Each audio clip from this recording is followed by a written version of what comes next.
ఆడబిడ్డ పుడితే భారమనుకునే ఈ రోజుల్లో గోమాతను కూతురుగా భావిస్తోంది ఓ మహిళ. ప్రతి ఏటా తన భర్తతో కలిసి గోవులకు సంప్రదాయ పద్ధతిలో సీమంతం నిర్వహిస్తోంది. ఈ తంతు చూస్తుంటే శుభకార్యాన్ని తలపిస్తుంది కదూ. ఇందులో కొంత నిజమున్నప్పటికీ విచిత్రం దాగుంది. ఇదిగో గో సీమంతం కార్యక్రమం. అనంతపురం జిల్లా హిందూపురం పట్టణానికి చెందిన కల్లూరు ఆదినారాయణరావు పద్మజ దంపతులకు జంతు ప్రేమ ఎక్కువ. పశు సంపదను జాగ్రత్తగా చూసుకోవడమే కాకుండా తమ ఇంటి బిడ్డగా భావించి ఆవులకు సీమంతం నిర్వహిస్తుంటారు. ఈ ఏడాది 2 ఆవులకు సీమంతం చేశారు. ముత్తైదులందరినీ పిలిచి సంప్రదాయ పద్ధతుల్లో గోవుకు సీమంతం నిర్వహించారు. పసుపు కుంకుమ పెట్టి గాజులు చీరలతో అలంకరించి తమ ముచ్చట తీర్చుకున్నారు.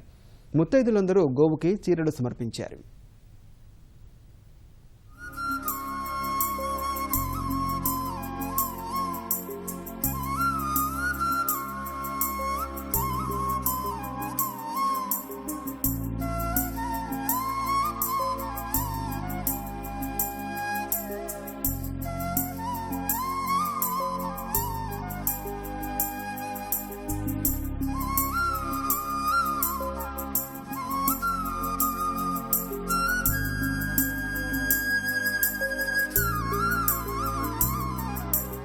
మాకు పశువులు 30 ఏళ్ల నుంచి పెంచుతూ ఉన్నాం. మేము ఇది 10వసారి మా పశువులు ప్రెగ్నెంట్ అయినప్పుడంతా నేను వాటికి శ్రీమంతం చేస్తూ ఉంటాను.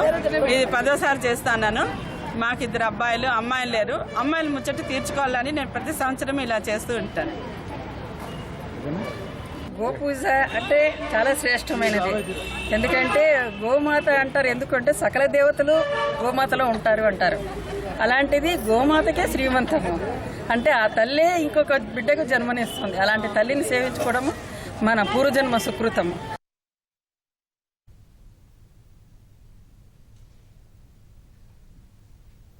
గోప్రేమను చాటుతున్న పద్మజకు సహకరిస్తున్న భర్త ఆదినారాయణరావును స్థానికులు అభినందించారు.